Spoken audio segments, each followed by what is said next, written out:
Hey, what's going on? Shy South Customs. This is Cschatermade Industries podcast number 4, I believe. It's just Matt, Brett, and I today. We didn't really have time to grab a guest. We had a lot of stuff going on. We've just been super busy, but we wanted to keep on track doing the podcast. So today we kind of figured we'd go back to when we started the podcast, so where we're at now with the podcast, what's been going on with the shop, and industry stuff and whatever else we can come up with. A lot of stuff happened the last day. A lot of stuff happened. So we got, you guys know we came out with a bunch of new swag. The American flag t-shirts are badass. We've got the Road King t-shirt that came out, that's badass. The coasters, the cups, lighters. Matt's been busy, Jenny's been busy with Jenny Designs. They've been killing it. We have all kinds of events that we're going to be hitting coming up here. So tomorrow we have Heroes, Hogs, and Hot Rods put on in Manteno, Illinois. The gates open at 9 a.m. out there, and I believe it goes till 4 p.m. is when they start calling awards. So it'll probably wrap up around 8 o'clock. It's a full day. All kinds of stuff going on. There's going to be motorcycles, hot rods, vendors, strongman competition that I'm not getting in. I got a strong mouth, not strong. Brett? Yeah. Brett? So that's going on tomorrow, 9 a.m. in Manteno, Illinois on Main and First, I believe it is. I think so. All the details we have them on the Facebook page and on the website as well. It's definitely up on our website. It's cschatermade.com. You can find the Manteno Heroes, Hogs, and Hot Rods getting ready to go. And then the following weekend, we're going to be in Owensboro, Kentucky. That's also up on our webpage, so come check us out there. All kinds of things going on. That's a motorcycle and tattoo show. Big audio show out in the parking lot by Jesse Designs, I believe, is handling that one. You never know who you're going to see. I hear John Shope's going to be there. I hear Curly's going to be there. I hear a bunch of different real hardcore names in our industry are going to be there. So it's going to be cool. I hear we might get a visitor from another show. He might be leaving that show and coming out and hanging out with us. So that's going to be cool. We've been talking with him pretty regular about that stuff that's going on. But like back to when we started this whole podcast thing, Matt. Started the podcast thing or started the podcast? Shop. The shop? Well, back to when we started the shop, man. I don't know. 9 years ago. Yeah, we've been doing this 9 years. If you would have seen the looks on our faces when we first started and how much room we thought we had, and then we've had to expand because we've gotten busier and stepped our game up and really legit had to figure out the hurdles and become an actual legit business. We had all the licensing, we had everything we needed. We just didn't have the know-how, the experience, computers, filing. Didn't have a computer, filing, desk, office. We had a card table. Humble beginnings. We had a card table and a notepad. Yeah. I remember we would get a bike in for a paint job, and there was a couple that were 24-hour turnarounds because we were so excited. We got a bike in for a paint job. We'd work all night. We'd work all night to get them done, and man, somebody would stop by just to see how we were doing or whatever. They'd open the door, and our whole filing system would blow right off that little card table. It was great. We were chasing estimates around the shop. One of the three of us were chasing estimates down. God, we had nothing.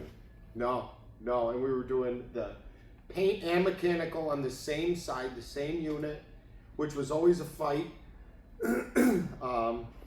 You can't use lubricants. You can't use spray lubricants. You can't do tires. We couldn't do a tire when Dan was spraying in the booth because it would fit something in the air would just fisheye the paint. It took a little while to realize that. So we'd kind of have to plan everything accordingly. And we're thinking you're in an enclosed space spraying, you're in an enclosed booth spraying. It shouldn't have been an issue. Whatever got in the air, WD-40, deep creep, anything, any of the stuff that they put around the wheels to get them on, or the tire to get it on the wheel. Man, that stuff would get in the air and just contaminate the shit out of It's the air in the whole shop. instantaneous. It was crazy. So that was always I'd be beating on the door, screaming. Well, we had the paint booth that we cut down because we were only going to do motorcycles, so we cut it down to 15 feet. 14 feet. Yeah. We had 3 lifts then over there, and an office at one point. So everything was really kind of tight, Cramped. and we thought we were the king shit. Oh, and we were man. the king shit. I mean, we put some badass bikes out of just that little space, right? Yeah, definitely. just the stuff we were doing in such tight quarters. Killer paint jobs, killer builds out of just a. I mean, Our first bike we did over there, our first build, you know, we took to the International Motorcycle Show. You should have seen that. Well, we had our wives sitting on tires because we didn't have milk crates or anything, Oh, yeah. polishing brass. It was great. They hate us still to this day. But man, it was a good time. It's just humble beginnings, and we're trying to remain humble, stay humble as we grow, trying to bring people with us. Man, we blossomed into 2 shops. We have a full-on mechanical shop and then the paint and body shop next door. Everything's just really. and then, you know, moving forward. I mean, everybody knows that the Roadhouse is happening with Russell and Russ. I know you're watching. Yeah, Russ, Cschatermade you know, Industries. guys, keep up to date. The website. As we get more information on that, we're going to be updating that. I mean, that's going to be huge. That's going to be huge for us. That's going to be huge for Russ. That's going to be huge for Florida. You know, we don't want to go and just open up a place. We want to go and Open make up a splash. destination. We want to make a splash. We want to open up a destination area where you can go. You can grab a burger and a beer while you're getting oil service or something done on your bike or whatever you want done. We want this. We've got this real cool concept that's we've been working on. We had planned on having it open by Daytona this year, and it just didn't happen for us, man. It's a lot of planning, a lot of searching, finding the right location, licensing, permitting. No matter how hard you work to get stuff moving forward, always something's going to throw you in a setback. So we're at the point now where things are rolling really good, things are going really good for us, and that is definitely going to happen. We'll start it up in Florida and see where it goes from there. I definitely want one on the south side of here, Chicago area. Even though we're not Chicago, we are Shy South Customs. We have nothing to do with Chicago. Well, you do, but I don't. I want nothing to do. Unfortunately, I do. I want nothing to do with that crooked ass town or this crooked ass state. But I don't want to get political. Yeah, I don't. But yeah, I mean, big things happening. Shit. You know, we've stepped our game up from the beginning too, as far as, you know, what we're doing mechanically is huge. Brett and I, we were actually just laughing about it the other day. I mean, it's for a big guy. I've probably seen him scared, couple times working on bikes. Couple, 2-3 times. You know, he gets over it. I mean, there was one time when he literally told me, "I'm not going home because my dad's gonna kick me out of the house." And so everybody gets real nervous when it comes to me. It's kind of funny. Everybody thinks I'm going to go the complete opposite direction that I go. It's more of a, all right, you fucked it up, now it's time to learn how to fix it. Yeah. Kind of situation is what it is. Do I get angry? Yes, every business owner does. It sucks that there's only 3 of us because there's only, 2 guys I can really take it out on, and unfortunately it's these 2. That's got a passive aggressive approach to it. I'm full on, like, God damn it. But we make it work. Somehow we make it all work and keep it rolling. We've been offered, I've said it in the past, we've been offered TV shows. We really don't want it. It's cool. And man, everybody wants to be a household name and everybody wants that fame and fortune, but at what cost? do you want that fame and fortune to come at? TV shows are neat. They're fun to watch.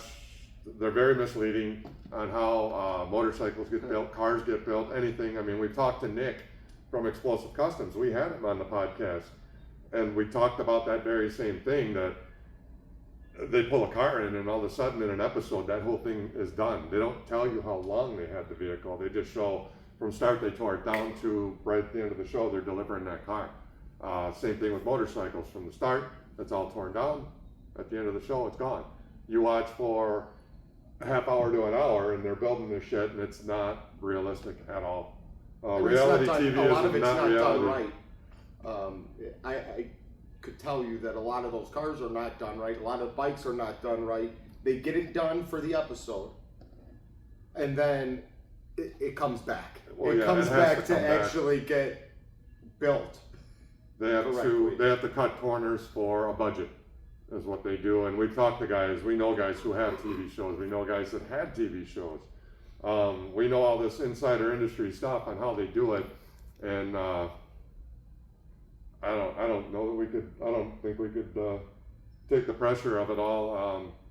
You start at 8 o'clock in the morning and you're filming till midnight because they want to retake or redo or read something along the lines, and you're literally inviting somebody else in to tell you how to run your business. It just doesn't appeal to any of us. I don't think it's worth it for the monetary value either. No. You know, everyone thinks, oh, they're on TV, they must make a lot of money. The TV shows don't pay them that much.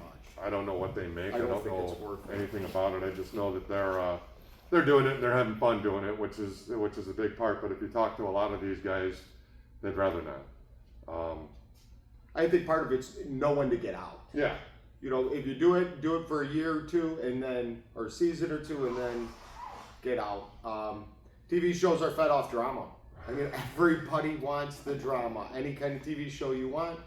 I mean, Dan and I were talking yesterday about it, and you know, look at American Chopper. I mean, you saw a family get torn apart, and lawsuits and everything like that, and everybody fed into it. We're all guilty of it. I can't wait to watch and see. I got to see him kick this door down and throw this chair, and what are they going to fight about this time? And it ruined the family. Ruined the family, and that's not what we want here. We don't want animosity between us. We don't want animosity between the other guys. We just don't want it. It doesn't make sense. And that's just my take on it. Everybody's got their own opinions on it. It's our take on it. Yeah. Everybody's got their opinions on it, but we literally single-handedly watched a family explode. They hate each other now. They don't talk to each other. They don't do this. I mean, you see them on interviews and they're cordial. That's about it. You see a father who just completely destroyed everything. And you can see it in his face when he talks. You can hear it in his voice when he talks. If you can't, we ain't listening to the same damn thing. But all that shit aside, it's something that we really weren't interested in. We still aren't interested in it. We like doing this. We like doing the podcast. Man, we had our first bikes and coffee, or motorcycles and coffee. That was for such short notice, man. When we put that first flyer out for such short notice, we had about 15 people here, 13 bikes. We had about 15 people here total, and man, for such short notice, it went off. Short notice, holiday weekend. We knew it was a holiday weekend, so we kind of knew people were going to be out of town. We just had to get it done. Which is cool. We had to get over the hump of doing the first one. We've got another one coming up June 21st. We posted the flyer. Janice made a flyer for us. We posted that up yesterday, so that's pretty cool.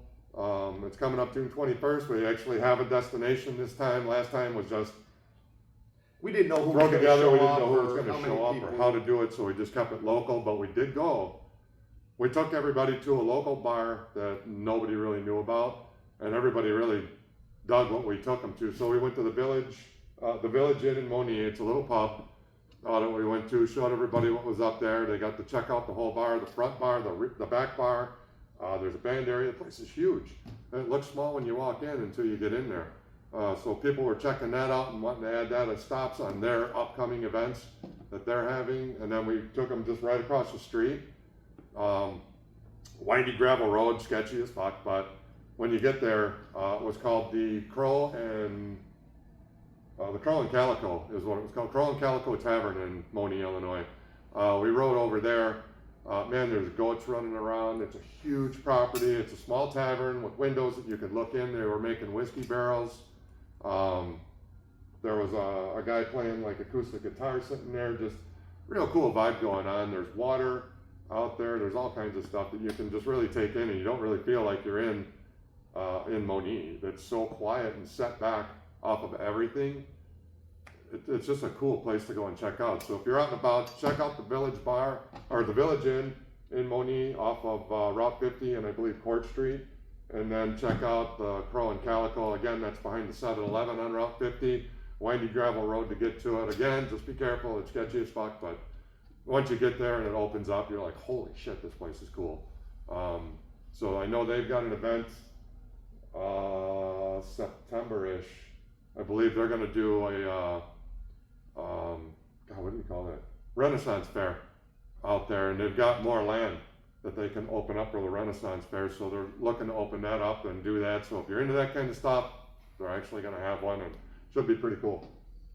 So check that out. So that was our first Cars and Coffee, our Bikes and Coffee. Damn it. First Bikes and Coffee. Our next one's coming up June 21st. We actually have a destination in mind. We're going to ride out toward Ottawa.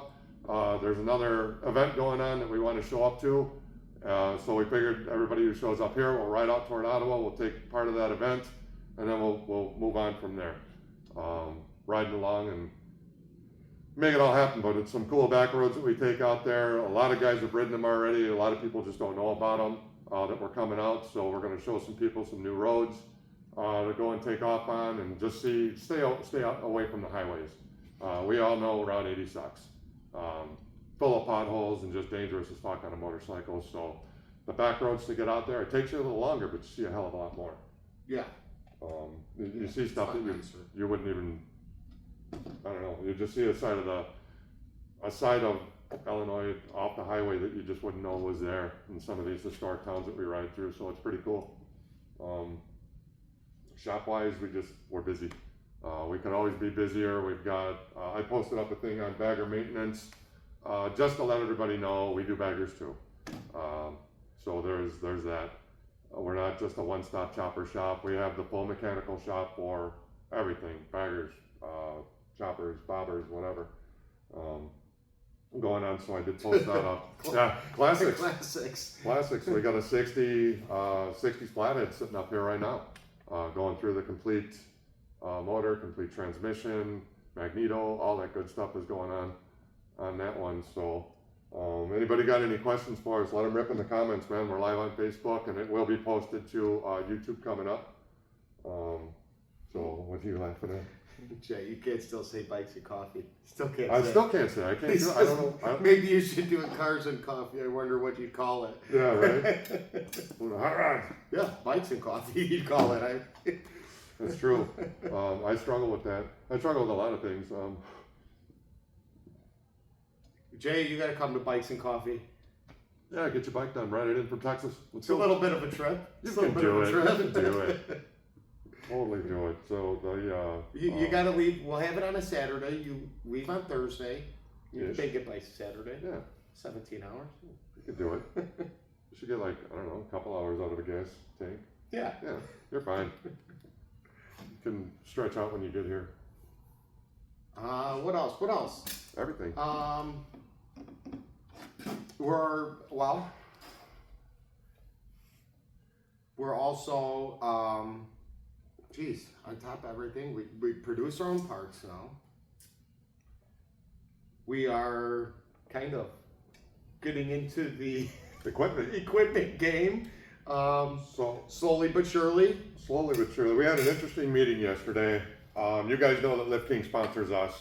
So please, if you're in the industry, you're out of the industry, you're a garage guy, whatever, head over to liftkingproducts.com, check them out. Tell them Smooth sent you. As always, they have a promotion code. It's ShySouth10 on that. So CHISOUTH 10. You get 10% off on that stuff. LJ, the owner of Lift King, was in yesterday. Dropped off some more equipment. sent in a truck with even more equipment for us. Got to meet our guy Nick from Explosive Customs. Yep. Nick's a busy dude. He's part of the Heroes, Hogs, and Hot Rods tomorrow going on, and scheduling wise, it almost didn't work, but he made it happen. I'm glad those guys got to meet. We got to cover a lot of ground and stuff like that with LJ. We got to cover some of the equipment ideas that the three of us have come up with. Brett had an amazing idea, pitched it to LJ, and right in front of our faces with all four of us talking, a simple idea changed into converting an actual tool that they make and making it convertible to make it work for the mechanical side of things, not just the auto body side of things. So that we're going to work on. Yeah. We're going to probably have Matt very busy with caddying. We're going to cut and chop and rebuild it. That's another show. So that's basically what we do too with LJ is that, I mean, this is a stand and it's like, wow, we don't want to cut it up. And he told us yesterday, he goes, you already got another one coming. Yeah, so just cut you it, can cut this one up or you can cut that one up. You know, we throw these ideas, bounce these ideas off, and you know, he made the final call. And said, let's do it. I mean, what's the worst that's going to happen? Really? Everybody goes, didn't work like we thought it did, or we need to change this, we need to change that. But so it's kind of cool. It's kind of cool, and ultimately, what we talked about is there will be a Shy South line. There'll be a CSC Hater-Made line of tooling coming out, shop tools coming out, while everybody else is fighting over who's got the best speaker in town. We're kind of going a different direction with what we want to do. Not to say that we don't partake in some of that stuff. We obviously don't partake in audio shows, but we do like to go and check it out and see what's going on in the industry. But we also see a need for certain tooling that every shop is going to need, whether you're doing choppers, baggers, just mechanical, or you're doing audio stuff, changing out pieces of equipment. Well, and this goes all back to the whole TV show thing. Do you want a TV show, or do you want to do this type of stuff, right? I'd rather do this type of stuff than have a drama-filled TV show. I don't know. I'm sure we could fill a TV show with nine kinds of drama if we wanted to, but all of our minds up here are kind of geared differently. It's more, I don't even know what to say. We look for useful things that we can, we know every shop's going to need. Whether they buy it or not, that's on them. But it's, I don't know. We look at useful equipment that we could use. We're super grateful that the equipment that we have, that we've been, sponsored with, given. We're super grateful. We do videos. We talk about them. We do all kinds of stuff with Lift King. We have a circle, an inner circle, and all that good stuff. There's people that we talk to that are household names that, I don't know, it's just best for us to keep it to ourselves and keep working with these guys hand in hand. It'll be out. It'll make its way out. It'll make its way out eventually. People know what we're talking about. But it's just amazing the people you meet in the industry. Like I've heard other shows and stuff like that, the shops pop up and go away real quick.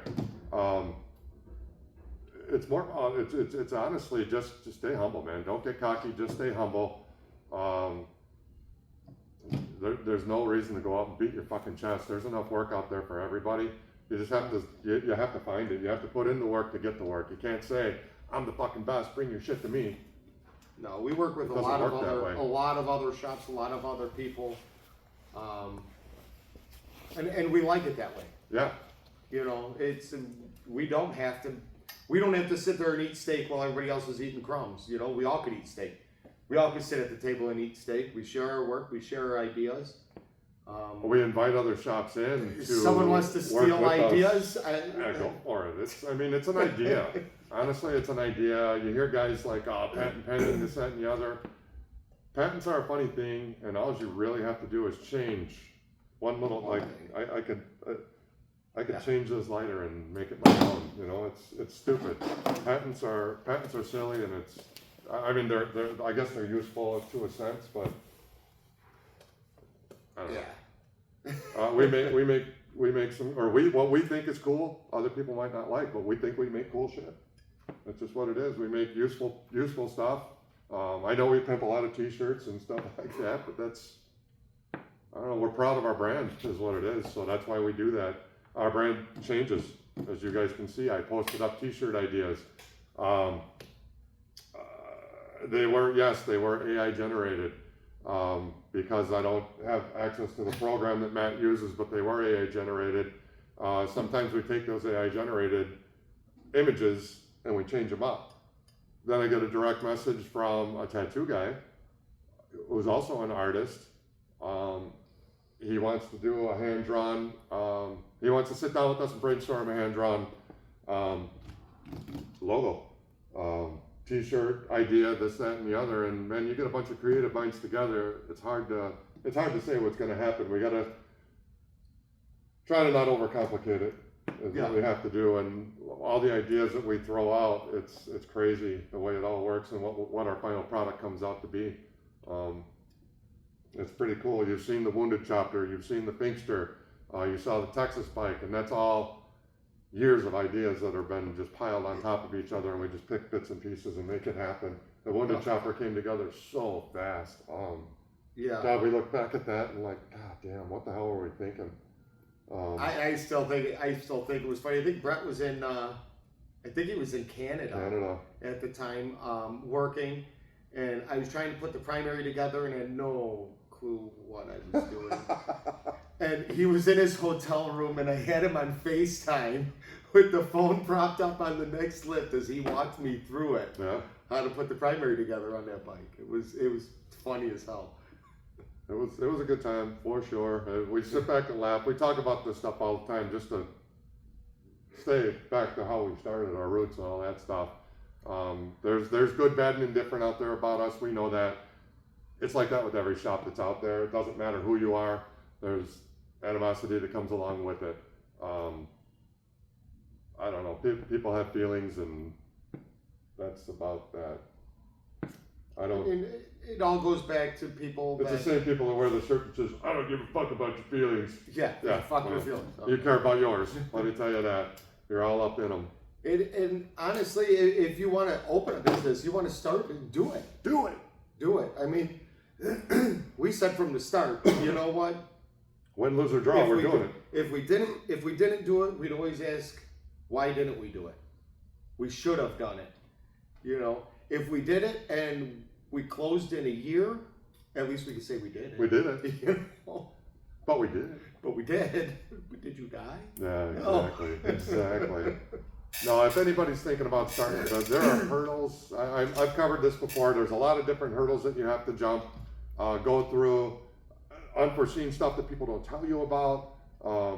But like, there's plenty of people out there. I know Kevin Sockwell with The Grind. He will talk business with anybody. Talented guy, smart individual when it comes to a lot of things, but business is one of them. He's fun to talk to about business. There's other guys out there that I talk to that will like strictly talk to me one-on-one about business, but they don't want to share. Or they will share, but if they don't know you, they won't. But that all goes to working hand in hand with other shops too, because we could be going through something, or another shop could be going through something, and then you talk about it and you're like, oh shit, holy shit. That happened to us 3 years ago. Yeah. This is what we did, you know, it's okay, you'll get through it. And it happens. Everything happens for a reason. You're either going to build off of it, you're going to curl up in a ball and whine about it, or you're going to keep pushing forward, learn from it and push forward. And that's what basically what business is all about. It's a lot of learning, a lot of curves, a lot of hurdles, and make it happen. But we're still kicking along and trying to. We're thinking about going bigger. We're thinking about a lot of things. We've been talking to a couple other shops. We've talked about some upcoming stuff. Nothing's etched in stone yet, so I don't really want to say too much about it or anything about it, actually. Just that we've talked to a couple other shops, and came up with an idea that would really work for everybody. Brett is coming up on Father's Day weekend. Brett is going to be going to a 3-day class to be certified in doing dyno work on a dyno machine and all that stuff. That's coming up pretty quick here. That goes back to working with other shops as well. I mean, that's Stretch over at Stretch's garage. He's got the dynos. He's got the connection to have the guy come out and teach the class. And Stretch said he wanted Brett there. Yeah, everything comes at a cost, and it's what you're willing to pay to keep moving forward with what we're doing. And we're gonna have access to his dyno machine. We don't have to have the dyno here. Right, and it's not that far away. But we know there's other shops out there that dyno. We know that. We know how hard it is to get into those shops too. Yeah. When we're doing full-on builds and we're putting, I mean, Brett literally took an M8 that was factory built. I'll say it at that. It was factory built and a lot of issues with it. We took that and put what did it go from a 131 to an SNS 132 kit? One more better. We got it all done. Sounded great. Everything looked good on the bike. Everything sounded good on the bike. It had performance. And we went and got it dynoed and holy shit. Yeah. The performance that's left on the table from Harley's Please Don't Break warranty to SNS's do it here, here, and here, and you've got it. Quite a big difference in what you can push out of those performance motors. And just through a conversation yesterday with someone I know that, trust me, Harley's having some issues with the 130s. With the 131s. The 131s, yeah. I mean, and pretty much what I told him was, why do you think SNS makes a 132? I mean, Harley doesn't make a 10 over stock piston for 131. So, if you score your cylinders, they can't bump hone it. Mm-mm. They can't even bump hone it because they hone the cylinder to the piston size, but Harley doesn't make a 10 over piston for it. Hence why SNS came out with a 132. One more better. And it's SNS. And they know. Yeah, they know. So they know in the industry, I mean, I don't know, just go with the 132 right out of the box. Yeah. Yeah. Come here, we put them in. Exactly. So we hit, we had a couple shows. We had the Bikes and Coffee. Again, we went to the couple bars here in Moni that we took people to that had no idea they were there. And then Jan and I rode over to another bike show the following day. Jan and I got up, we took off, we went to another bike show, and we met a ton of people. A lot bigger than I thought it was going to be because it was actually cold and threats of rain and this, that, and the other. But we rode over there. We were at JMO's Live. We went over there. We bumped into some friends. Hung out with them and talked everything motorcycle. We met some other guys out there who didn't know. They thought Harley Davidson was the only service shop around. So we're out here in Moni. I mean, Stretch is out in Lockport. There are so many little shops around the area. Harley Davidson is not the end all be all, and they're meeting these people at the shows and talking to them. And again, I'm the world's worst business owner. I rarely have cards on me. Matt's gonna put a QR code on a freaking t-shirt or whatever, or we'll put one on my phone so people can just scan it or whatever when we're out and about. But meeting those people and telling them about the shop and seeing their eyes light up that holy shit, there's something else out there other than Harley, was pretty cool. And there are quite a few shops. If you look, there's quite a few shops out there. Well, and I'm not quite sure if all of them do service work. I mean, I don't know. Correct me if I'm wrong. I don't know if Schubert does service work like oil changes, stuff like that. I'm not sure if DA does. I know they do builds and they may service the bikes that they build. I'm not sure. Correct me if I'm wrong, though. Please, somebody let me know. Yeah, for sure. I'd like to know if they do. There's a lot of other shops out there, and it's an easy phone call. Yes, and sometimes if we can't take it in, hey, check out the Stretch over here. Yeah. You know, guys, we can call up and say, hey, listen, you got time to do this? Yeah, send them by. Cool, no problem. So, same thing. working with other shops. Yeah, definitely. Definitely work with, I don't know, you keep it going and just everybody stays humble that way. I don't know, it's cool to talk. Mechanics talk to mechanics and all that stuff, so it's pretty cool. And they talk about, oh man, yeah, we had that happen, and this is what we did. Or sometimes we call each other when we're stuck. We're stuck on a certain part that we just can't figure out. We call each other and talk to one another back and forth, or stop out at their shop, or they stop out at our shop and help us out. It's just the way it goes, and we do that with some dealership guys as well, guys who actually physically work at the dealerships. We can call them up and say, hey, we stumbled into a problem, or they'll call us up, hey, have you ever seen this, that, or the other? Yeah, we have. Or even customers. Yeah. I mean, Chris, the Chris. guy's an electrical guru. Mountain of information. Yeah, and he could come in and he could help trace down an electrical problem, even though he works on semis, Big trucks. and but he's always like, why didn't you guys call me? I would have came in, I would have found this right away. Right away, exactly. So Phil, he's another one. Phil, yeah. Phil, if you're watching, Phil, we missed you yesterday, Phil. Phil, where you at? Uncle Phil. So yeah, it was, Phil comes out and hangs out, and he's trying to learn as he goes, working on his bike as well. But he's helping out, he's a huge help out in the shop, all that good stuff. So it's hit or miss when he can come in. He works, he works. He's got his full-time job, a side gig, and then us. But it's fun to have him around and watch what happens with that.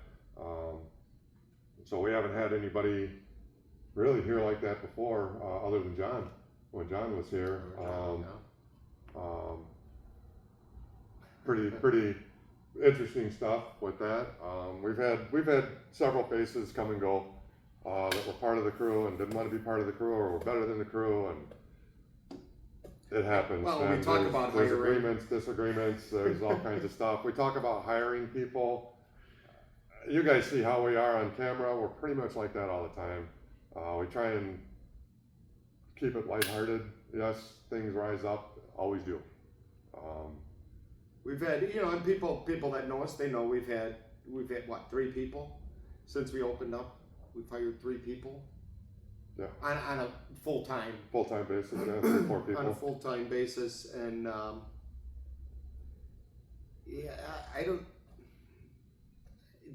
not going to say anything bad about them. No, you can't say anything bad about them. Sometimes personalities don't jive. Sometimes they don't want to do what we do. You got to be multifaceted and have very thick skin to do some of this stuff. And you got to want to learn. Well, you can't be afraid. Know everything. That goes back with saying, if you ever thought about starting a business and you're afraid to do it, just do it and see what happens. We're more of not ask for permission but beg for forgiveness kind of dealio. If you don't try it, you'll always wonder, is what it is. So we've had some fairly talented people working with us. They were afraid to go to that next level, and what's the worst that can happen? You have to redo it. Is it upsetting? It is very upsetting, but at what cost? Did you learn something from it? Is what it is. We talk about that with paint jobs all the time. We talk about that with mechanical stuff, all kinds of stuff. But 5 years ago. whatever, you brought it up yesterday. You had to bring it up. I painted a bumper for a car the wrong color and a Vespa. Well, yeah, it was supposed to be this much of a Vespa. I don't even know why we took it in. I don't know why we took it in. you took it in. Yeah, I wanted to cruise around on it. It was this much body work. We had to paint about this much of it. I kept going. I painted half of the thing. It looked great. It looked really good. Dan was out of town. He was out of town. It's time for my balls to get big. Oh, well, I just got back from Maryland or something like that, right? New Hampshire, Maryland, somewhere around in there. I was so happy. I came in the morning and I see him standing in a booth with his arms crossed, lights on. I'm like, that's right, smooth who? That's right, yeah. You like that paint job, don't you? And he looked at me. He looked at the bumper. He says, bumper's the wrong color. Well, I pulled up a couple different variants on the computer, and I just picked the top one. Okay, well, that's the wrong color. And it was the Vespa. What did you paint this? It's a metallic black. That's what it came up with on the computer when I took the camera shot. He said you didn't clean the lens off the camera. You didn't wipe the lens off, so there was dust on it. It was supposed to be regular black.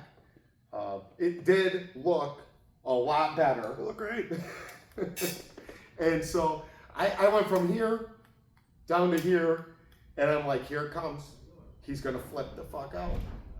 And no, he goes, well, now you're gonna learn how to fix it. That's what it's all about. So you gotta mess up to move forward sometimes. That's all it is. The camera that he's talking about, it's a little tool. You push down, you buff a spot on there, get it all clean, get it all wiped off, then you push down on the camera. There's 3 points that it has to hit.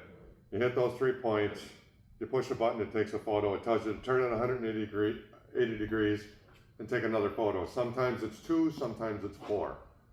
Then you plug it in, close everything off, plug it in, and it starts going through, and it starts spitting out formulas for what you have to do. That's why people call up with hard to match Harley colors, or colors that are Harley only. I think the only one that we can't get right now is the, God, what do they call that? It's Snake Venom. Snake Venom.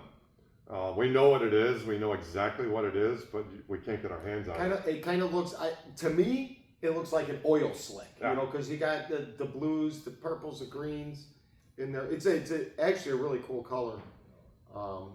But then I've been getting a lot of phone calls on that, on paintwork, and people asking about color matching and color matching paint jobs.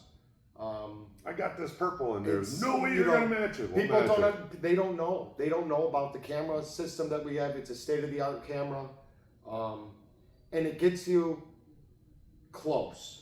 I would say it's in the ballpark. It gets in the ballpark, and yeah. And then Dan fiddles with it, and you know he might add a little bit of darker colors, lighter colors. You know, yeah. And he gets it to match. I mean, that's part of the game. So yes. We do have a full mixing system. Yes, we can match Harley colors. And believe it or not, some of them, Harleys are tri-coats. So it's a base coat, it's a pearl coat, or a candy coat, and then a clear coat. So that's the 3 coats. That's why it's called a tri-coat. They're substantially more expensive than just a base clear. Usually on your cars, you get a base clear. Dan has a skill to be able to match Harley colors, tri-coats a lot of times with a base clear. So it keeps it more cost effective on the customer as well. And even custom paint jobs. We have a custom painted chopper over here that the guy that painted it, I don't know who it was, wrapped the paint on the inside of the gas cap, which we don't normally do. No. And because when you put the gas in it and you put the gas cap on, the fumes come up, soften the paint, and it gets underneath the paint and starts bubbling the paint. So this is a brand new, the guy hasn't even taken delivery on this bike yet. 3 years he's been waiting for this. It's not our fault. Not our bike, it's not our build. And he understands, and the paint started to bubble. And this poor guy hadn't even taken delivery on it. It's all custom painted. Dan was able to match the color. We resprayed the top of the tank. There was some airbrushing on there. He's like, here, airbrush this on. Okay, I airbrushed it on. He's like, doesn't look quite right. Took the paint out. I don't know what he did to it, but he brought it back in. We loaded it up in the airbrush. I sprayed it again. Man, it looks amazing. It's not quite. It's not spot on, but it's not spot on. It's damn close. The customer came in, he looked at it, he saw it, he goes, I really, really like that. Now he's adding more paintwork on the bike. He wants his whole belt done. So there's so many colors out there. Think of all the auto manufacturers and all the motorcycle manufacturers that are out there. All these colors are super close, man. So sometimes I take like a base coat off of a tri-coat. I'll take a base coat off of a, a Lexus. And I'll put a top coat on it, off of a Honda or something like that, or a Ford or a Chevy or whatever. I'll intermix the two to get the tone that they used to make those colors pop. Sometimes you have to, like you guys know, I have my little color glasses and I wear the shit out of them. You have to be able to look through this stuff and kind of see where it's going to hit, because some of these base coats, man, when you spray them on, you're like, holy shit, this is supposed to be red and it's like mauve. It doesn't change until you put that pearl top coat on top of it, and it's like a couple drips of red and a couple drips of yellow that go into this clear transparent, and then there's, I don't know, 50 parts of pearl in it, and you're like, there's no freaking way. You spray it on the test panel, you hold it up, you're like, holy shit, there that just dramatically changed everything. And it dials it in, so it's a lot of that. We do spray a lot of test panels. They're just little, I don't know, 6x3, 3-inch wide, 6-inch cards that we spray. It's got a dividing line in the center. One side's dark gray, one side's white. And we spray over the top of them for coverage, and we hold them up. It's black, not dark gray. Okay, one side's black and one side's white. I don't know.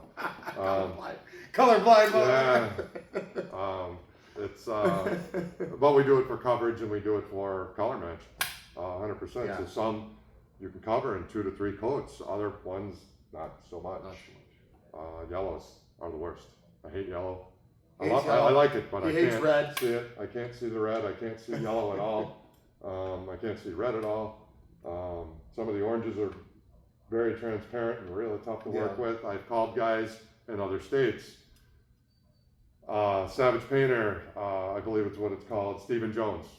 Been in the industry as long as me, totally different state, totally different mindset, skill set, this, that, and the other. I have talked to that guy on Zoom or Facebook Messenger Live, talking back and forth, showing him, and he's telling me how many drips to put in the color to tune it in, and he's doing this off my phone, or his phone. We're doing this stuff back and forth. So again, we have connections all over the place, state to state, that we work with these guys. And you know, you get into trouble with mixing paint, or you get into trouble with some other things, it's easy enough to call one of these guys. Get out of yourself, get out of your own head for a minute. Talk to these guys and they'll help you dial shit in. Guys do it with me. So it's pretty cool. The networking that we do is pretty interesting. And while we're talking about paint, we had an idea thrown out yesterday. So I want to throw it out. If people would be interested in a class, if we put on a paint class, we'll order in some of those mini hoods. It's almost like a quarter scale car hood. Yeah, not very big. Probably a 2-day class. I don't know about a 3-day class. I think 2. But covering certain things like, you know, maybe do a class, could be a 2-day class on bodywork, how to do bodywork. Then maybe one on just simply base clear. Just painting. And from start to finish. I'll have all those hoods in primer, or I can leave them blank and we can prime them and come back the next day, sand them and paint them. I mean, we know artists, so we could bring some artists in about pinstriping, airbrushing, and maybe have a custom paint type class where it's pinstriping, airbrushing. I mean, Dan lays down some killer metal flake, you know, teach you how to flake and stuff like that. You know, flake is amazing. The cool shit. And who wouldn't want to go in the spray booth and just look like a stripper exploded? Yeah. And you'd be amazed at how much of that shit goes on the floor and in the carpets instead of on the panel. It's everywhere. So I mean, I would people be interested in that? I mean, here's the thing, okay? And we've talked about it. We've had other people say, well, why would you teach somebody else how to do your job? Because I'll tell you this much: nobody is, unless you've been doing it, right, is going to be able to, I guess, duplicate what we do here on a regular basis. Right. Because I have no problem showing somebody how to do something or teaching somebody how to do something. Dan's been doing this for 40 years. So I'm sorry, if you take a 2-day class because I think this is cool, I think this is interesting, I want to learn, you're still 40 years. 30. Oh. I was just a learner for a lot of years. But he's got the knowledge, and I always go back to, this is how we met. We met riding over a paint job that exploded in my face, and I had no idea what to do. Yeah. And Dan knew exactly what to do because it's happened to him before. God. There's so many. And so Shit happens. And it still does. Yeah. And stuff still does happen sometimes. It's knowing how to fix it. He's a wealth of knowledge. It's smart ass the boots. It's weird. It's weird to say that. It's weird to say that he's a wealth of knowledge. I mean, there is some knowledge in there somewhere. Nuggets. But you get to a point where you realize he ain't gonna be around forever. I'm not gonna be around forever. We're not gonna be around forever. And the heavy metal flake paint jobs and stuff like that. You don't really see them anymore. You don't want it to die. I was taking pinstriping classes with Jive at Arnie's. Jive's like 80-something years old. He can barely walk. Dude would be shaking, taking a drink. The second a paintbrush went in his hand, he was my God. Man, And the it straightest pissed me freaking off. line you ever saw. It was shaking all the way to the machine. It was almost like it was staged. I'm like, God damn. Yeah, stop faking the shake. I don't remember the shake like that ever. I've watched that guy since I was a kid. And now that I'm older and he's still around and he's doing it, man, it blows my mind. And I kick myself in the ass daily for not taking part and shadowing him and learning more about pinstriping and doing that stuff. But young, dumb, cocky, I can do this. And we would just do normal pinstripes on a car. Just normal straight line pinstripes on a car. It's harder than anything, I think. Oh my God, it's crazy. And then you watch a true master doing full on artwork. You got Jive, you've got all the way down. I mean, the age gaps, it's pretty cool. It's like stairs. Well, and now we use Jive, and then you've John. got Dave, and now you've got John, up and coming. How old is John? 29, 30, somewhere around in there. Yeah. John and Angie are right there. John's young, and he's doing killer work. And you know what? If John walked into an Arnie's, Yeah.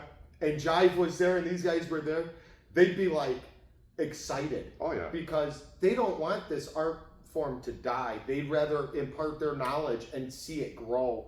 And they see a young guy like John Showing them that's different tips and tricks. doing great work already. He's not just a beginner.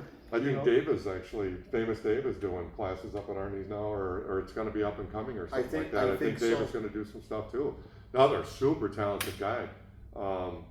You can't take anything away from his artwork, his style.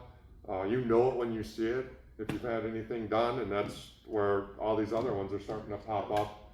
I know plenty of other pinstripers out there that add even more than just pinstriping. They pinstripe, they airbrush, Jesus. And I'll tell you this much: they make it look easy. They make it look stupid easy. You know what? Put a paintbrush in your hand and try and pull a straight line. Yeah. I thought it was easy as hell when I first saw it done. I'm like, I can do that. Yeah, no. Yeah, not even close. No, and then try and draw a character. yeah. You've got it mentally, you've got it visually until it hits your hand. Yeah. Focus. Yeah, And then the shake starts getting even more. It's insane to just literally sit there and watch. Like the World of Wheels, Cyclorama, all that stuff. They have the Brushmasters, the Chicago Brushmasters, man. There's people that show up and you watch these guys go, and they make it look stupid easy. Whether they were pinstriping for 3 months all the way to 40, 50 years. Male, female, 20s Doesn't to matter. 80s. You know what I mean? I will say one thing.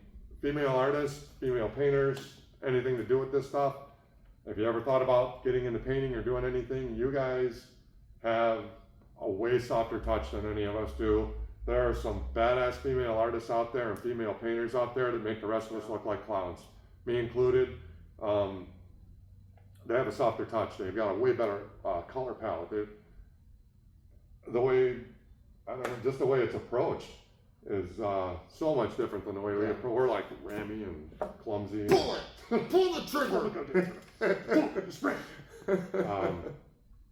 I've seen some amazing stuff. So when you see the the younger females on Instagram or Facebook or TikTok or whatever, and you see them out there doing that, and everybody's like, "That's a man's job." It's really not. It's anybody's job. Anybody can do it.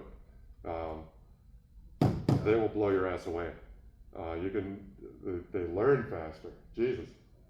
Everything about it, it's just crazy. Like I've spent my life honing in my craft, and then I watch a girl who's been painting for a month, 2 months, and fuck, it's stupid. Just technique, everything. It just clicks. Guys are just bullheaded. We want to do things a certain way, and they like the female aspect of it is they listen, they learn. They have their own way of doing things, but man, it just comes out so much cleaner. Softer touch maybe is what it is. I don't know, but it's fun. It's fun. I've worked with several different female artists over the years, and they just blow me away every time. I think it's cool as hell that they're in the craft, that they're in the trade. I just think it's neat. So that's just me. But I know other guys who are like, less, what do they say? Less bitch and more kitchen. Yeah. Shit like that. Yeah. I don't agree with that at all. I get a kick out of it. Watching people just take interest in all this stuff. Uh-oh. Running. Bye, Matt. Matt has left the building. Oh, a beetle. Okay. Well, Matt just killed a beetle. Sorry. Sorry. He's driving him nuts. Man, that fucker made a fire. He was over there. That's what I was looking at over there. Yeah. I saw him walking. I'm trying to look this way. I see him walking. Oh. Yeah, I don't like bugs. Yeah, I don't like bugs. Ew, bugs. But anyway, that stuff going on. Let's see you ducking under the camera. That's fun. So yeah, we're gonna throw it out there and see if anybody be interested in it.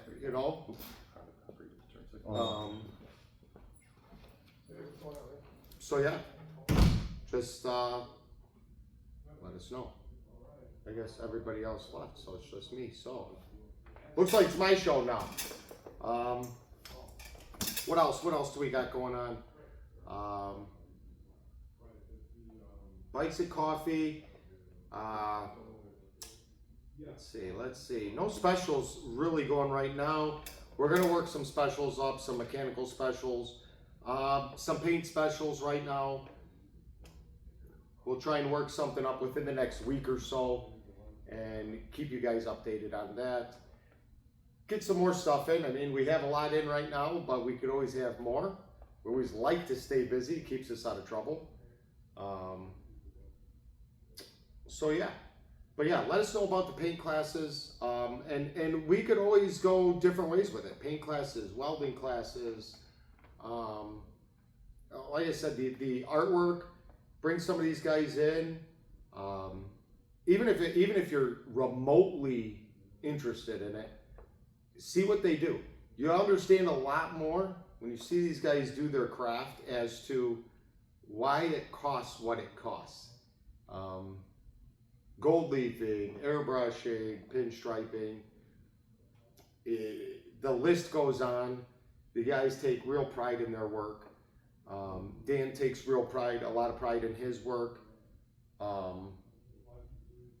Everything's not rushed through, even if it's gloss black. Gloss black is still okay. It matters. Let's see, what else? I know Dean said something. Dean, I saw your post. The show is actually tomorrow in Manteno. So yeah, keep checking the website. We got new merch up on the website, Cschatermade.com. New merch up on the website. We're constantly updating it with where we're going to be, what we're going to be doing. And obviously once it's done, I'll pull it down. I'll pull the stuff down.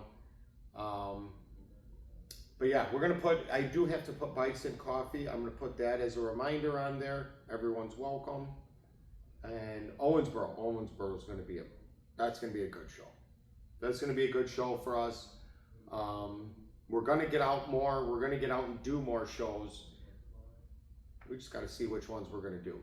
We're coming into that season now. Nice weather finally here. Thank God. Seems like it's holding. So yeah, guys, get your bikes in. Get them checked out.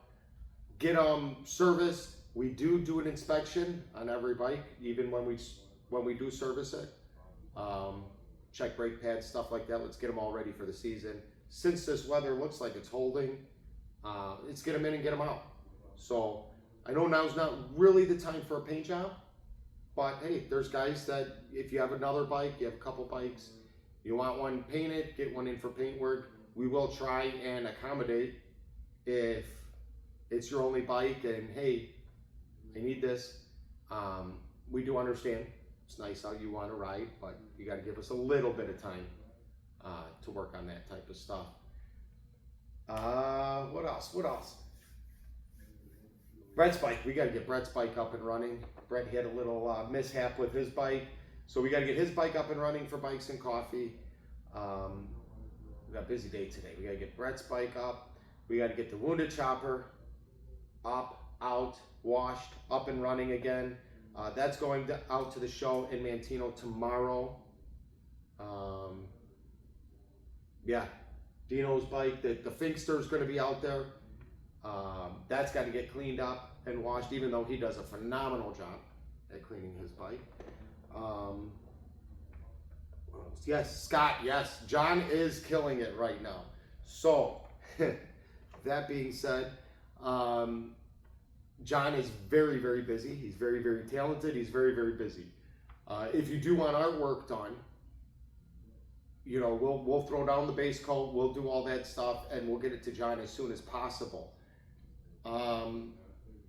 Man, John works like a dog. He works crazy. He works crazy hours, stuff like that, to get stuff done. But he still is very, very busy. So I mean, we kind of just give him what we need, and when we get it back, we get it back. I don't rush him.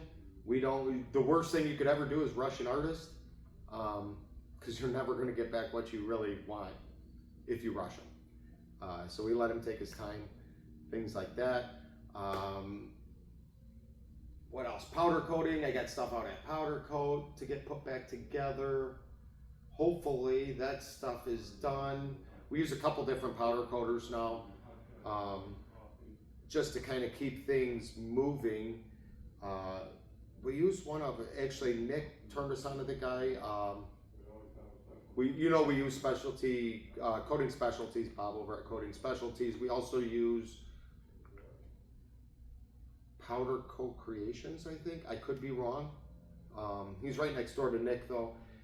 Nick can correct me if I'm wrong on Facebook, but I believe his name is Colin. Maybe, I don't know. I could be completely wrong with this, so don't quote me, but we're using him on this one.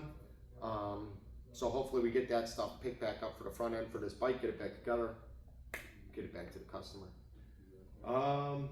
So yeah, that being said, we got the 140 back. You kind of see it right over here.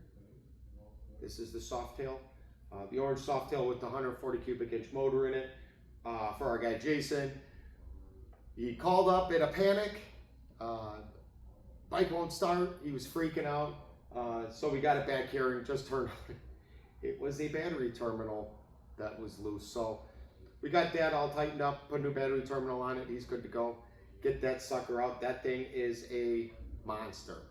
Brett started up yesterday out in the parking lot. And I mean, you can tell it's 140 cubic inches right when he starts it up. So that's going back to him. Yeah, that being said, we got a Softail we're building right now. Phil's helping us with that. Hopefully, we see Phil. I kind of want Phil to come in today, so we could talk with him about that stuff. Yeah, I don't think I have anything else. These guys, I think they're just finishing up in the office. I don't know what they're doing in there. I think this was planned. I don't know what to do with my hands. Mike. Mike Keefe is watching. Guys, if you need any HVAC work done, Keefe Heating and Cooling, Mike Keefe, he's a great guy. He actually just put an air conditioner in my house.